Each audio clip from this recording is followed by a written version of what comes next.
बच्चों, जैसे कि आप जानते हो एग्रीकल्चर 12th क्लास में आपको एग्रीकल्चर की बुक के साथ साथ रोजगार कौशल भी पढ़ना होता है और उसका आपको लगभग 20 नंबर का पोर्शन आप कवर करते हैं 12th में।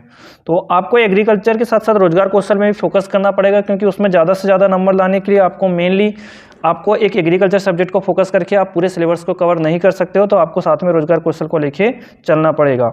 आज हम बात करते हैं बच्चों रोजगार कौशल के कुछ इंपॉर्टेंट क्वेश्चन के जो आपके वार्षिक परीक्षा के दृष्टिकोण से बहुत ज़्यादा इंपॉर्टेंट हैं। तो अब हम देखते हैं।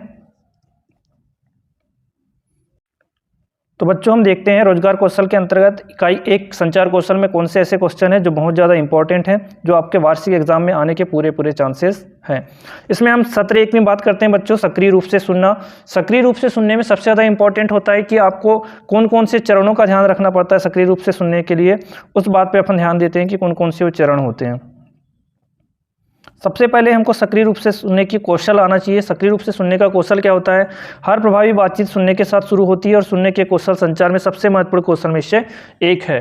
क्योंकि संचार सक्रिय रूप से सुनने से पहले, चरणों को समझने से पहले हमको संचार को समझना पड़ेगा कि संचार एक दो तरफा प्रक्रिया है, मतलब 2 वे प्रक्रिया है। इसमें कम से कम 2 लोगों का होना जरूरी होता है। कभी कभी हम बातों को जब सुनते हैं तो हमारा ध्यान उस ओर नहीं होता, हमारा ध्यान कहीं और होता है और सिर्फ अब उसमें हाँ हाँ करके सर हिलाते रहते हैं। लेकिन उसमें विशेष बात ये रहती है कि जो चीज़ हम सोच रहे हैं, जो हमारे माइंड में चल रही है, सिर्फ वही चीज़ हमारे माइंड में रहती है। जो बात सामने वाला बोल रहा है वो चीज़ें हमें समझ में नहीं आती है। तो अब हम बात कर तो बच्चों, यहाँ से एक क्वेश्चन बनेगा आपको कि सक्रिय रूप से सुनने के चरण बताइए और सक्रिय रूप से सुनने के चरण कौन कौन से हैं। तो उस क्वेश्चन पे हम यहाँ पे अभी बात करेंगे कि सक्रिय रूप से सुनने के चरण कौन कौन से हैं। बच्चों देखिए, आप सक्रिय रूप से सुनने के चरण कौन कौन से होते हैं। सक्रिय रूप से चरण में सबसे पहले होता है प्राप्त करना, इसमें ध्यानपूर्वक सुनना शामिल है। उसके बाद दूसरा चरण होता है समझ, अंडरस्टैंडिंग। डिपेंड करता है कि सामने वाला जो मैसेज दे रहा है, जिस मैसेज को जो देना चाहता है, जो महत्व के साथ देना चाहता है, कहना क्या चाहता है, उस चीज़ को हमें समझना पड़ेगा। अगर वो बोलना कुछ चाह रहा है और हम समझ कुछ रहे हैं तो हमारा मैसेज या जो हम बहुत बात पहुंचाना चाहते हैं वो सफलतापूर्वक हम नहीं पहुंचा सकते और हमारा जो संचार रहता है वो पूरा नहीं माना जा सकता। इसलिए अंडरस्टैंडिंग वही होना चाहिए जो हम मैसेज प्रॉपर देना चाहते हैं। उसके बाद है बच्चों याद रखना। याद रखना मतलब बीते समय में कुछ जानकारी को पुनर्प्राप्त करने या याद करने के लिए संदर्भित करता है। उदाहरण के लिए बच्चों, अगर आपने देखे होगी कि आप पिछले 6 महीने से कंटिन्यू अपने सिलेबस को कवर कर रहे हो, लेकिन बहुत सारी चीज़ें आपने जब जुलाई अगस्त में जो चीज़ें पढ़ी थी वो आप अभी भूल गए हो। इसलिए आपको किसी भी चीज़ को रिवाइज करना जितना ज़्यादा जरूरी होता है, उसी प्रकार से हमको किसी भी संदेश को सफलतापूर्वक याद रखना भी इंपॉर्टेंट होता है। उसके बाद 3rd नंबर पर आपका पॉइंट आता है, 4th नंबर पर आपका पॉइंट आता है बच्चों मूल्यांकन करना। यह किसी चीज़ या किसी व्यक्ति के मूल्य, महत्व और राशि को पहचानने के बारे में है। मूल्यांकन का अर्थ होता है कि अगर हम किसी को जानते हैं तो उसके बारे में संपूर्ण जानकारी रखते हैं, उसका क्या बात करना चाहता है, उसकी महत्व क्या है, वो किस बात को किस महत्व के साथ बोलता है, बोलना क्या चाह रहा है, इन सारी चीज़ों को हम ध्यान में रखते हैं। उसके बाद 5वां जो आपका मेन इंपॉर्टेंट पॉइंट है बच्चों प्रतिक्रिया, जिसको हम इंग्लिश में बोलते हैं रिस्पॉन्ड या फीडबैक। किसी भी मैसेज में जब तक आप प्रतिक्रिया नहीं देते हो, आप रिस्पांस नहीं देते हो, तब तक वो मैसेज या वो संचार पूरा नहीं होता है। चाहे आप हाँ में दें, ना में दें, या जिस भी तरीके से आप फीडबैक देते हैं या प्रतिक्रिया देते हैं, तो वो जो प्रतिक्रिया जब तक सामने वाले तक नहीं पहुंचती है तो वो संचार हमारा पूर्ण नहीं माना जाता है। तो ये क्वेश्चन जो था बच्चों सक्रिय रूप से सुनने के चरण, ये आपके वार्षिक एग्जाम के दृष्टिकोण से बहुत ज़्यादा महत्व रखता है और सारे बच्चों को ये क्वेश्चन याद होना चाहिए, क्योंकि ये क्वेश्चन बहुत ज़्यादा इंपॉर्टेंट हैं और लगभग बहुत ज़्यादा चांसेस हैं कि ऐसे क्वेश्चन आपके एग्जाम में आएंगे, क्योंकि आपके ब्लूप्रिंट में दिया गया है कि इकाई 1 से क्वेश्चन आना है और सबसे ज़्यादा आने के चांसेस इसी क्वेश्चन के बनते हैं। उसके बाद हम बात करते हैं बच्चों इकाई 2, जिसमें है स्वप्रबंधन कौशल। स्वप्रबंधन कौशल में सबसे ज़्यादा इंपॉर्टेंट है आपका प्रेरणा। प्रेरणा के बारे में आपने पढ़े हैं। प्रेरणा कितने प्रकार की होती है बच्चों? 2 प्रकार की। प्रेरणा 2 प्रकार की होती है, जिसमें पहली जो होती है वो होती है आपकी आंतरिक प्रेरणा। कौन सी प्रेरणा होती है बच्चों? आंतरिक प्रेरणा। कौन सी प्रेरणा होती है? आंतरिक प्रेरणा। सबसे पहले आपको समझना पड़ेगा कि प्रेरणा या मोटिवेशन का मतलब क्या होता है। प्रेरणा शब्द मकसद से लिया गया है। आप डिपेंड करते हैं, प्रेरणा मतलब आंतरिक प्रेरणा भी हो सकती है और बाहरी प्रेरणा भी हो सकती है। जब हम खुद से मोटिवेट होते हैं, जब हम खुद से किसी कार्य को करना चाहते हैं, तो वो आंतरिक प्रेरणा होती है, क्योंकि वो हम प्रेरणा हमको कहाँ से मिल रही है? हमारे अंदर से। खुद हम जान रहे हैं कि हमें ये चीज़ करना चाहिए, ये हमारे लिए बेस्ट है और मैं ये करना चाहती हूँ। तो ये किस प्रकार की प्रेरणा है बच्चों? ये है आंतरिक प्रेरणा। अगर वही प्रेरणा आपने देखे हैं कि बहुत सारे कार्यक्रम होते हैं, स्कूल में होते हैं, विद्यालय में होते हैं, कभी कोई कलेक्टर बन जाता है, कोई अच्छे पोस्ट पे चले जाता है, कोई सक्सेसफुल हो जाता है अपनी लाइफ में, तो उसे पुरस्कृत किया जाता है। इन सब चीज़ों को आप देखते हो और आप मोटिवेट हो रहे हो बच्चों, आपको लगता है कि मुझे लाइफ में ये करना है, मैं ये कर सकती हूँ, मुझे अचीव करना है, क्योंकि आप दूसरों को मतलब सक्सेसफुल बनते हुए देखते हो, तो आपको वहाँ से जो मोटिवेशन मिलता है, वहाँ से जो प्रेरणा मिलती है, उसको बोलते हैं बच्चों हम बाह्य प्रेरणा। तो आप उम्मीद करता हूँ कि आपको आंतरिक प्रेरणा और बाह्य प्रेरणा दोनों प्रकार की प्रेरणा समझ आई होगी, क्योंकि आंतरिक प्रेरणा हमें स्वयं अंदर से प्राप्त होती है और बाहरी प्रेरणा हम बाहर के वातावरण से देखकर सीखते हैं। तो ये बेसिक डिफरेंस होता है बच्चों आंतरिक प्रेरणा और बाह्य प्रेरणा में। आपका एक क्वेश्चन ये बन सकता है कि आंतरिक प्रेरणा किसे कहते हैं या बाह्य प्रेरणा किसे कहते हैं, या प्रेरणा के प्रकार कितने होते हैं। तो आपको इस टॉपिक को अच्छे से कवर करना है। ये भी टॉपिक जो है आपके वार्षिक एग्जाम के दृष्टिकोण से बहुत ज़्यादा इम्पॉर्टेंट है। तो सभी बच्चों को उम्मीद करता हूं कि प्रेरणा के बारे में समझ आया होगा और आंतरिक प्रेरणा किसे कहते हैं और बाहरी प्रेरणा किसे कहते हैं। इसके बाद बच्चों इस यूनिट से जो इम्पोर्टेंट क्वेश्चन बनता है वो है सकारात्मक दृष्टिकोण बनाए रखने के तरीके। ये बहुत ज़्यादा इंपॉर्टेंट क्वेश्चन है और सकारात्मक दृष्टिकोण आपका होना मतलब बहुत ज़्यादा आवश्यक है।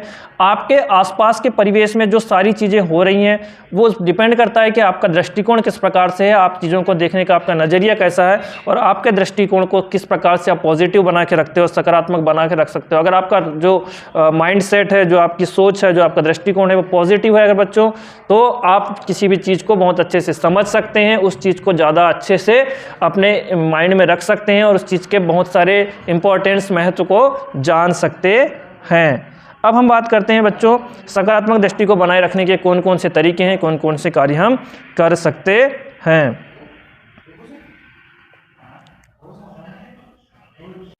सबसे पहला तरीका है बच्चों दिन की शुरुआत सुबह की दिनचर्या से करें। अब यहाँ पे एक शब्द आया बच्चों दिनचर्या, ये शब्द भी बहुत ज़्यादा इंपॉर्टेंट है। हम शब्दों को बहुत इजीली ले लेते हैं कि हमें समझ नहीं आता है। दिनचर्या का मतलब होता है आप सुबह उठने से लेकर रात बेड पे जाते सोते तक जो जो गतिविधियां आप करते हैं वो सारी की सारी चीज़ें बच्चों आपकी दिनचर्या के अंतर्गत आती हैं। डिपेंड करता है कि आप दिन में सारी एक्टिविटी किस प्रकार से कर रहे हो, कौन कौन सी एक्टिविटी आप करते हो या कौन सी एक्टिविटी आपको पॉजिटिव सकारात्मक दृष्टिकोण देती हैं, कौन सी एक्टिविटी आपको नकारात्मक चीज़ें देती हैं। दिन भर में बहुत सारी ऐसी गतिविधियां होती हैं जहां से हमको कुछ पॉजिटिव रिस्पांस मिलता है, कहां से कुछ चीज़ें ऐसी होती हैं जिनसे हमें नेगेटिव रिस्पांस मिलता है। ये क्वेश्चन बहुत ज़्यादा इंपॉर्टेंट है, इसलिए बेटा मैं आप लोगों को समझा रहा हूँ क्योंकि ये क्वेश्चन वार्षिक परीक्षा में आपके आने के चांसेस हैं। मन को सकारात्मक रखें, मतलब आपकी जो सोच है वो सही होनी चाहिए। प्रेरक किताबें पढ़ें, मतलब कुछ ऐसी किताबें पढ़ना चाहिए जो आपको मोटिवेट करे। मूवीज़ वगैरह आप देखते हो तो ऐसी मूवीज़ देखिए, ऐसा संगीत सुनिए जो आपको मोटिवेट करे। सक्रिय होना, एक सक्रिय व्यक्ति यह तय करता है कि आप किसी भी एक्टिविटी या कार्य में हमेशा सक्रिय रखें अपने आप को। एक सक्रिय व्यक्ति या सक्रिय एक्टिविटी जो होती है वो आपको इन्वॉल्व करती है चीज़ों में, किसी भी चीज़ को या किसी भी कार्य को आगे करने में। रचनात्मक और सकारात्मक चीज़ों पर ध्यान दें बच्चों। रचनात्मक और सकारात्मक चीज़ें में इम्पोर्टेंट ये होता है कि आप कौन किस तरीके से किस कार्य को कर सकते हैं। मान लो कोई कार्य आप करना चाहते हो, आप कोई डिज़ाइन बनाना चाहते हो, तो आप वहाँ पे सोचते हो बच्चों कि किस किस तरीके से मैं इस डिज़ाइन को बना सकता हूँ। तो आपकी क्रिएटिविटी, आपकी जो इनोवेटिव आइडियाज़ होना चाहिए वो ज़्यादा बेहतर होने चाहिए। और आप जितने ज़्यादा क्रिएटिव रहेंगे, जितने ज़्यादा इनोवेटिव रहेंगे बच्चों, उतने ज़्यादा अच्छा आपकी सोच रहेगी, आपका पॉजिटिव रिस्पॉन्स होगा। तो ये कुछ इंपॉर्टेंट टॉपिक थे बच्चों जो वार्षिक एग्जाम में आपके आ सकते हैं, इस पर आपको विशेष ध्यान देना है बच्चों। उसके बाद हम आगे बढ़ते हैं जो आपके वार्षिक एग्जाम के दृष्टिकोण से इंपॉर्टेंट है, उसमें हम इकाई 3 की बात करते हैं। अगर बच्चों तो आपकी इकाई 3 में है सूचना संचार प्रौद्योगिकी कौशल। जो वर्तमान समय चल रहा है, आप लोग जानते हो कि टेक्नोलॉजी का टाइम है और सूचना के भेजने के लिए, सूचना अपने प्राप्त करने के लिए हम टेक्नोलॉजी का बहुत ज़्यादा उपयोग करते हैं। तो इसमें संचार के भेजने या प्राप्त करने में टेक्नोलॉजी या प्रौद्योगिकी का बहुत ज़्यादा रोल होता है। इसलिए बच्चों हम इकाई 3 के बारे में, इसमें जो इंपॉर्टेंट चीज़ें हैं उसके बारे में हम डिस्कस करते हैं।